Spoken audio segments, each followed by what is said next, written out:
I was talking to my girlfriend a week ago during a Carolina game. It was about halftime, and she asked me, she said, what is it like to be a Bucs fan? She's a Steelers fan, if you didn't know. I looked at her, I said, have you ever been in a car? You've been merging onto the freeway, you're going from 35 to 40 to 45 miles per hour, picking up speed, catching up to the race, being taken seriously. And then all of a sudden, your car just shuts off. And you come to a screeching halt. You pull over to the side of the road, and basically everyone who is behind you, you see them flying past you. And they're doing great. That's what it's like to be a fan of this Bucs football team right now. Now, don't get me wrong, I'm not giving up on the Bucs. I'm not jumping ship by any means. But it's a pretty tough time to be a fan of the Pewter Pirates here in Tampa Bay. And we'll talk about that in just a little bit. Welcome back to a brand new episode of the Cannon Fire Podcast here on YouTube and iTunes. Back for episode 12. I'm your host, Rhett. I'm going to be doing the show by myself today. Evan is not here. And we've got a lot to talk about. Not a lot of time to talk about it because I have to go to work in about 2 hours. So we're going to do a quick recap of the Bucs-Panthers game. We're going to talk about some news, open up the injury report, see who's in and who is out. And then we will preview New Orleans. I will give game predictions. And I'll shout out our Instagram follower of the week. Get you guys out of here. But if you hadn't noticed, a new YouTube layout for our people over on YouTube, guys. We've got game highlights rolling while we talk about how bad the Bucs played. You can see how just how bad the Bucs played last week against division rival Carolina Panthers. Can't be mad at this team.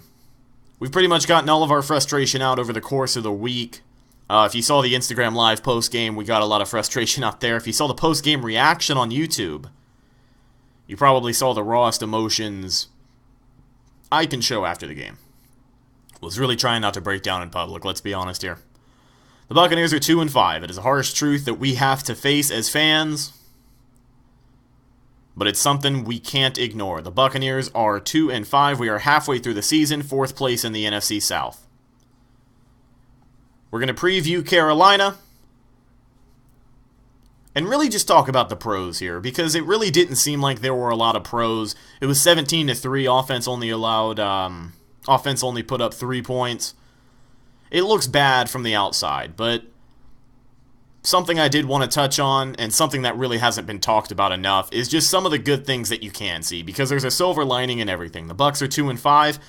We lost to the Panthers 17-3, but believe it or not, the defense did their job. The offense couldn't really get going this game. Got shut down pretty much from the inside out. The Panthers had outscouted us, outplayed us. It was a lopsided battle. But the defense did their job. Pass rush is still a question mark because the Panthers O-line has been a topic of discussion for the past couple of weeks. It's a bad O-line. You can't sugarcoat that. The Panthers have a bad offensive line. They have not done a very good job at protecting Cam Newton.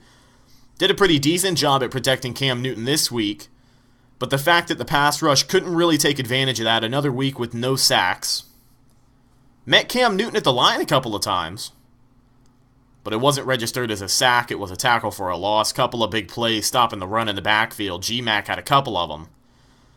The pass rush still a question mark, so can't really talk about that a lot. The secondary, a young secondary, an injured secondary, really held their own. They only held Carolina to 17 points, and when you look at that in the broad scale, you look at the New England game that Carolina played just a few weeks ago, barely beat the Patriots. This is a high-scoring offense that a young secondary led by Justin Evans and Vernon Hargreaves off the edge. Guys did a pretty okay job on defense and holding Cam Newton to a pretty slow day, at least on his end. 17-3 is a big margin. Not going to lie and pretend that it isn't, but good job by that young secondary without Brent Grimes. Doing a good job. Vernon Hargreaves looked pretty good in the press coverage. Had 2 breakups, two pass breakups, 2 drives in a row. I believe it was some of the first drives of the game. He came out, looked pretty good. And I believe he was matched up with Devin Funchess. I probably could look up and watch the game. But regardless, VH3 looked pretty good. He looks like he's been listening to what people have complained about. The guy seems to be a better all-around player. And as we do know, Brent Grimes is going to be out this Sunday against New Orleans, so we'll see if he can come up big another week in a row here. Hopefully do something to slow down this Saints offense. Chris Conte had an interception. The Buccaneers capitalized off of that and got 3 points. But Chris Conte, I got to hand it to him, man. It's been a cycle between him and TJ Ward for that starting safety position. But Chris Conte's going in there and doing his job. He's making tackles a little bit better. Tackling, really, for the whole defense didn't seem to be an issue this week. Everybody got there and made the play. Not a bad job at all by the defense tackling this week. But Chris Conte did his job. Chris Conte was sticking his nose in the play. Chris Conte walked away with an interception. And I was actually at Hooters watching the game on Channel Side, which is a ghost town, amazingly. I was at Hooters on Channel Side right by the Amalie Arena watching the game. I got up to go to the bathroom and come back out, and Chris Conte got an interception. It was the only highlight of the game, really, defensively, and I was able to miss it. Oh, well. I was a little upset that Hooters didn't have TVs in the restroom, but what can you do, man? What can you do? The rest of the game I wish I could have missed too. But 17-3, your final score. We are 2-5, but we gotta look at the good things here. And defense did an okay job. Offense couldn't get going, got outplayed. Not gonna complain there. Jameis threw 3 picks. That's 3 picks he shouldn't have thrown, but we've pretty much already touched on all of that here before on the post-game reaction as well as the post-game Instagram live stream. Actually, guys, I was going to ask really quick before we jump into the injury report here. How do you guys like that new format for the post-game? Instead of doing post-game on YouTube, maybe me and Evan go live on Instagram, and we'll do a little bit of post-game on Instagram there, because we seem to get a lot more viewers and a lot more activity. So I'm liking that activity over on the Instagram. If you haven't followed us already, go follow us at Cannon Fire Podcast on Instagram. About to hit 200 followers as of today, Saturday, November 4th, 2017. I think we're at 197, 198 last I checked. Good stuff going on over there on Instagram. If you guys also haven't already, subscribe to us on YouTube and iTunes and leave a review on iTunes. It costs nothing and means the world to me. And Evan, too. Means the world to us. But all in all, guys, the point that I'm trying to make is thank you so much for the support these past few weeks. The channel and the show is growing, and that's all we can really ask for. Nothing but love for everybody here in the Bucs Nation. So let me pull up my phone. We're going to jump into this injury report, and then we will tackle some pregame notes for New Orleans. And try and keep this show under wraps. Try and keep it under 40 minutes. I think we can do that. So let me pull up my notes here on my phone. Bear with me for 1 second. And let's get things going here. I'm looking forward to a good game in New Orleans. On a side note, though, a good game against New Orleans is really what we need. I think, honest to God, I think if this team has the heart to win, the way that they showed they had the heart to win second half of last season, we beat Kansas City in Arrowhead. We stopped a winning streak against Kansas City in Arrowhead. I think we can do the same thing against our division rivals, New Orleans Saints. We've done it before. I think we can go in here and win this game. I would like to pick us this week, but we'll talk about that predictions at the end of the episode. Let me pull up the injury report here. I keep saying that I am, and I always allude to not doing it. We got the injury report for the Tampa Bay Buccaneers. First one up, Brent Grimes is going to be out with a shoulder injury. That one's going to be huge. But again, VH3 could have his time to shine here, as that young secondary comes up for the second week in a row against a high-firing offense. Should be an interesting one. Going down the list, we've got Robert Ayers at defensive end. He is battling an ankle injury. He is questionable. Chris Baker, also with an ankle injury. He is going to be listed as questionable. Kendall Beckwith with a knee injury. He is going to be listed as questionable. Now, Evan brought up a good point about a week ago. Said basically any player on the injury report that's questionable, with something that hasn't been seen during game action. 95% of the time they are going to play. I'm not too worried about those guys. We do have Quan and Levante back full-time. Kendall Beckwith, who's been doing a great job. Let's see how things go. Hopefully they're all healed up, but I believe they will play come Sunday. As we talked about before, Brent Grimes is going to be out with a shoulder injury. Adam Humphries is going to be questionable with a rib injury. Robert McLean and Josh Robinson, all of those guys are still on concussion protocol. They actually don't have a status listed here, so not sure where that's going to bring him. Maybe they're just going to be out indefinitely. And Jameis Winston, working on that right shoulder, is questionable. But we'll see if they can't get Jameis all patched up, that AC joint tear. They have been working it week to week. I think if all signs show Jameis doing good in practice, I think he could come out and do good. Just really got to be careful there. Jameis and the shoulder, it's a touchy subject. A lot of people have been comparing it to Andrew Luck, the Andrew Luck situation. As you guys know, Andrew Luck placed on IR earlier this week and is out for the season. He's not going to come play because of a small injury that was taken week to week. Granted, his was a little more serious because he hasn't played in a while. But you don't want it to be a bad situation for Jameis. You want to keep him as healthy as you can. That's one of the biggest reasons we need the defense to come up huge this week against New Orleans. And, let's talk about something really quick. Let's talk about the people who are clamoring to trade Jameis, to bench Jameis.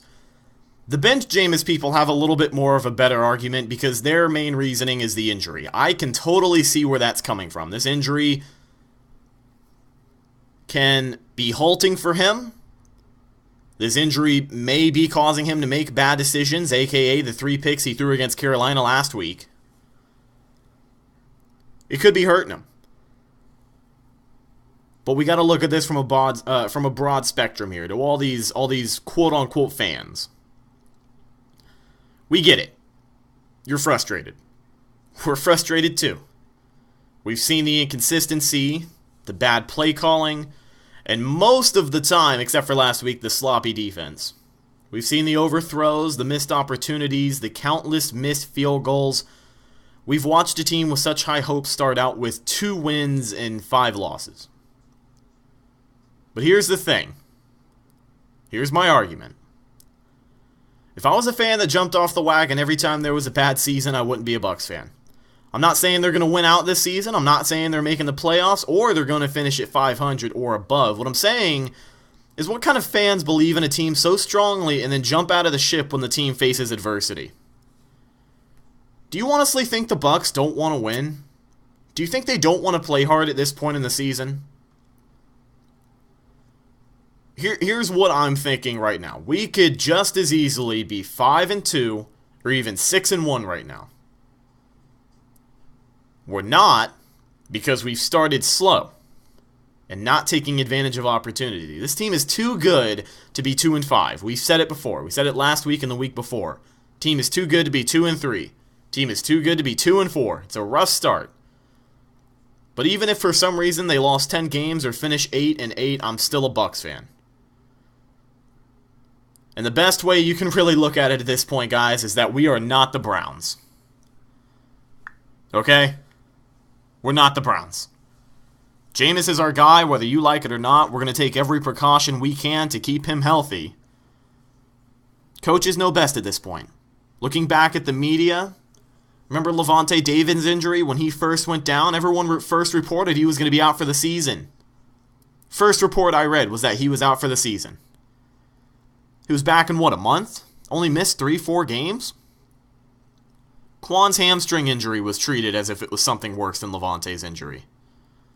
First injury of Levante's career. First game action he has missed in his career, and he was back in 3-4 games. Coach Cutter even came out and said it's not as bad as you guys think it is. Gotta believe the coaches first. I think they have the best intentions for Jameis, and until we see something absolutely awful, I've got to believe that there's something going on. But let's look ahead to the New Orleans Saints game. We have some notes from our co-host Evan here. We're going to go over those and touch on those. And then we've got some game stats lined up for you, some key matchups. We'll touch on that and go to our Instagram follower of the week. The Instagram follower of the week, by the way, I don't even know if I can say his name on the air, but we're going to give it a shot. So, looking ahead to New Orleans, talking about Evan's notes here. We're going to go off of his notes and we're going to respond. We're going to read and respond, something we've actually never done here on the show. Trying something new this week, trying a lot of new things this week. Had to take a sip of my water there. So sorry if it does sound like I'm bouncing from point to point. I don't mean to.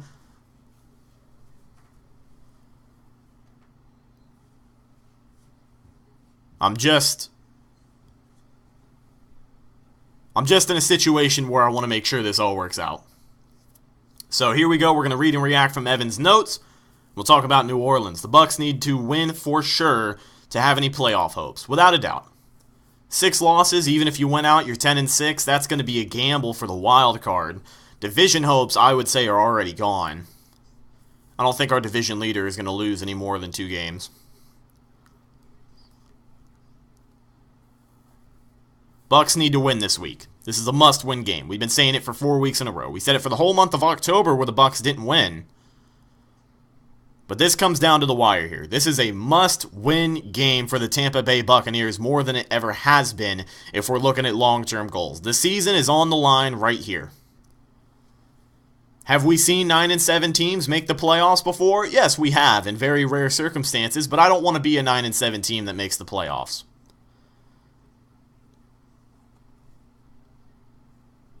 You want to turn it around? This is where it's got to start this week. Finish 11-5. Win out. Not saying it's going to happen. Not even saying we're going to finish above 500. But a legitimate chance at the playoffs, we got to win out. Can lose 1 at the most.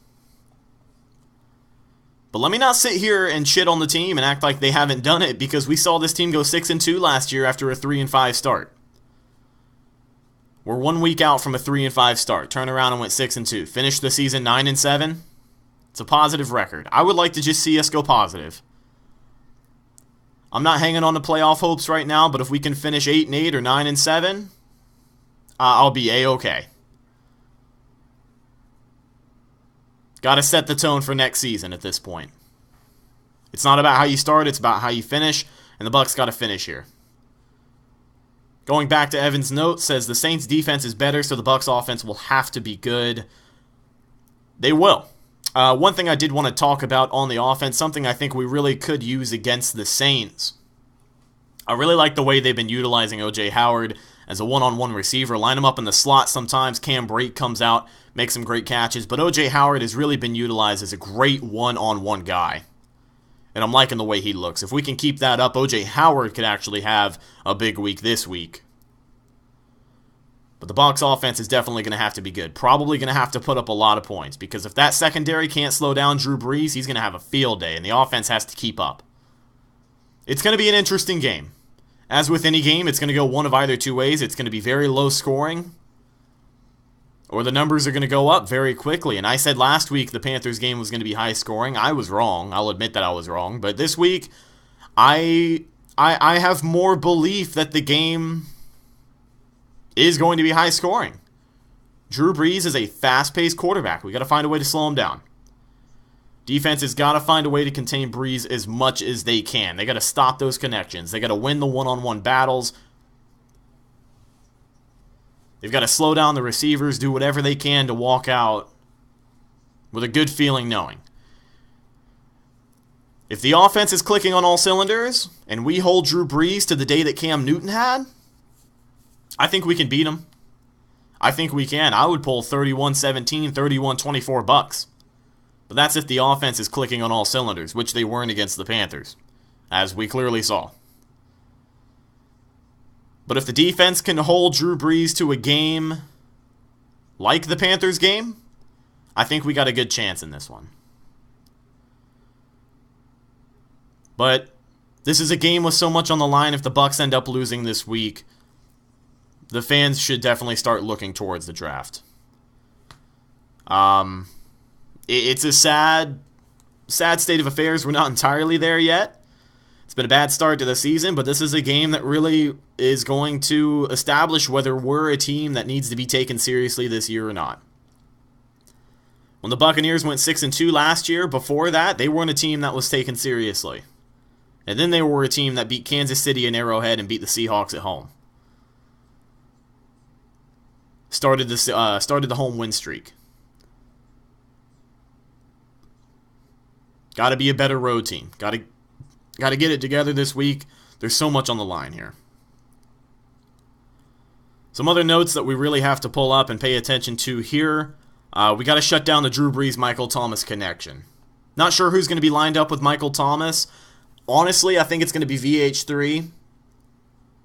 If Vernon Hargreaves can line up with Michael Thomas, that's going to be huge for him, especially if he comes up as big as he did against Carolina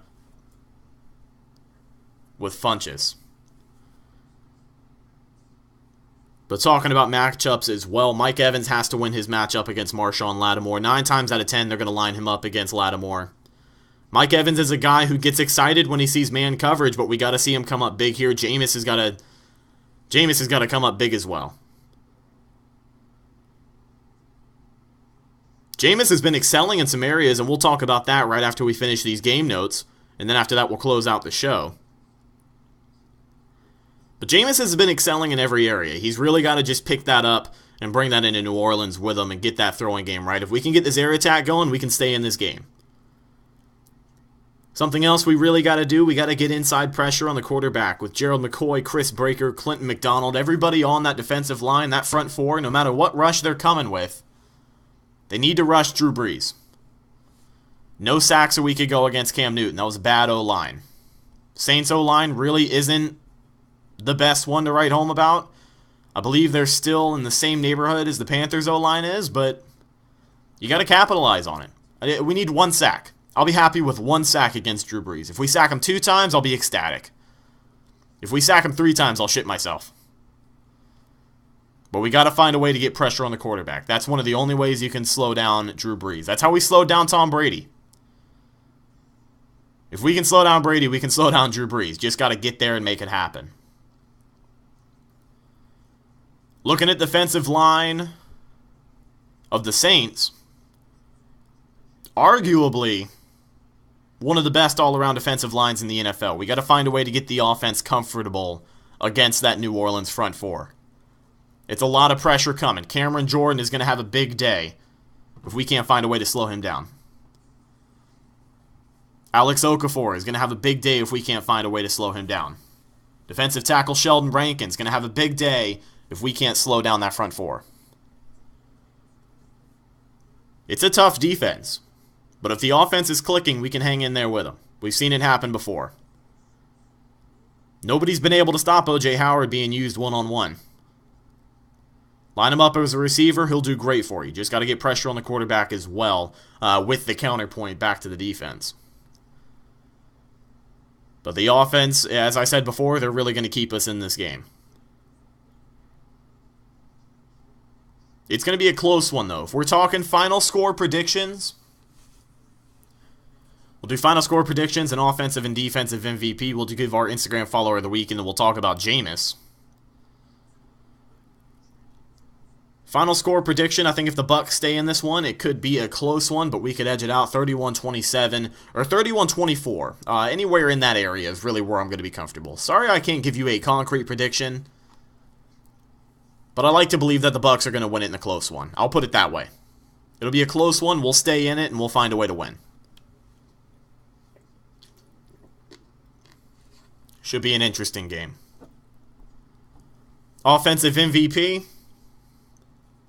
I think Doug Martin's going to try his best to have a breakthrough day. That's a big defensive line he's going to have to get past. The blockers are going to have to come up huge for him. But an honorable mention to Doug Martin, because he's going to be running his ass off Sunday. But the true and honest offensive MVP, I'm going to have to give it to O.J. Howard. I think, like I said before, I think if they find a way to utilize him against the Saints D, that secondary, he's going to tear them apart. He'll have a touchdown on the day. I'm pretty sure of that. But I got O.J. Howard for my offensive MVP. Defensive MVP, I think G-Mac is going to come up huge for us this game. Gerald McCoy. If we get some pressure on the edge, Robert Ayers comes screaming around that edge, given he's ready to go come Sunday. Will Golston on the other side, if we get some pressure on the edge, then that inside could really open up and have a big day. I think G-Mac is going to have a couple of big stops. I'm picking him for my defensive MVP against New Orleans on Sunday. Instagram follower of the week, as I said before, I don't know if I can say this on air, but I am going to say it. HD Piss Jugs. It is HD PIZZ. Let me hang on. Let me see if I can pull this up here. You guys go follow him. Where is it at? HD Piz Jugs. HDPIZZ. Jug with 2 G's and 3 Z's. HD Piz Jugs. If you don't follow us on Instagram, go ahead and follow us on Instagram. I will post him on there on the story. You can give him a follow and tell him congrats for being our Instagram follower of the week. He made a logo for us. He made a couple of logo concepts for us. He's been a pretty active follower ever since we started the page. Thank you so much, HD Piss Jugs, for being our Instagram follower of the week. Now, before we wrap things up, let's talk about Jameis Winston one more time. He is the star of the show. We're going to talk about him every week, whether you like it or not. Here on the Cannon Fire Podcast, we believe in Jameis. Don't bench Jameis. Don't trade Jameis. If you're on that trade Jameis train, then you can ride off into the sunset on that train, because Jameis isn't going anywhere. It's not the Buccaneers' way anymore. It's not the Buccaneers' way anymore. But something I did want to bring up, an excellent article by Bucs Report. And it was Jameis Winston excelling. People have been looking at Jameis and been pretty harsh on him. Like I said, he threw 3 picks last week. The film doesn't lie. You just saw 1 pick right there to Luke Kuechly. That one was unacceptable. The guy threw 3 picks last week. But he's been excelling. Despite frustrating fantasy football owners all over the country and sports talk shows invoking words like bust and regression, believe it or not, there's some areas where Jameis is excelling this season. Winston leads the league in quarterback passer rating when outside of the pocket. His passer rating, number 1 in the league, 137.3. Second place is Dak Prescott with 121.8. Jameis is 14 of 23 for 248 yards, 3 touchdowns, 0 interceptions, and 0 sacks this season when outside of the pocket. And that can beg the question, why isn't Dirk Cutter putting him in that position more often? But despite having more passing attempts overall, Jameis has fewer attempts outside of pocket than Dak Prescott, Aaron Rodgers, and Case Keenum. Passing attempts outside of the pocket, Jameis finishes with 23, Dak with 38, Aaron Rodgers with 37, who is on IR, who hasn't even played in 3 weeks, and Case Keenum has 41. Sure, with a sample size as small as 23, there could be a regression in efficiency by increasing the attempts, but at the same time, with numbers that impressive, shouldn't you be doing more of what has been most effective? Is really the question that is brought up here because of how well Jameis plays outside of the pocket. But here's the thing. That pocket collapses so quickly, sometimes he has no choice to go out of the pocket. We saw it last week. That offensive line crumbled multiple times. Weren't able to block that pass rush. You don't really want to see him go outside of the pocket, but if that's what he's best at, it provides an interesting talking point, but I don't have anyone here to counterpoints with me, so I'm not going to go that much into it. You guys, I'll leave that up for you, and I'll leave that up for discussion. We'll talk about it on the Instagram page as well. But just an interesting situation. But don't sleep on Jameis yet. Got to have faith in the kid. It's only his 3rd year. He'll get things right. He's not perfect. He's not perfect, but he's not as bad as you think he is. He's really not. Gotta have faith in the kid. He's our starting quarterback, for God's sakes. But things are looking up against New Orleans. We are going to go in there and try and get this thing back together. 3-5 is what we're hoping for to get back into the playoff race. We're only about 2 games out from the division. Well, 2 wins out from the division. Granted, everyone loses 2 weeks in a row. We'll be back into this thing for the division title. I'm calling it. We'll win out this year. Don't take that seriously, please. A lot of people tend to take what I say seriously. On the Instagram Live, people take what I say way too seriously. I've already had to block like 6 people from viewing our live videos. It's been a weird week. Simeon Rice still not on the team. That's not happening. Just in case you guys had forgotten about that. But that's just about going to wrap up the show for us this week. Episode 12 of the Cannon Fire Podcast. Looking to get things going against New Orleans. And one more time, if you guys haven't already, make sure you subscribe to us here on YouTube. Also subscribe over at iTunes and leave a review. It costs you nothing and means the world to us. And if you haven't already, make sure you go follow us on Instagram at Cannon Fire Podcast. Help us hit 200 followers. We are almost there. It's a revolution, and it starts here right now. Cannon Fire Podcast is a Bucs podcast with attitude. And we hope to keep that going. Thank you guys so much for the support. Hope you have a great rest of your week. We will see you next time. Go Bucs.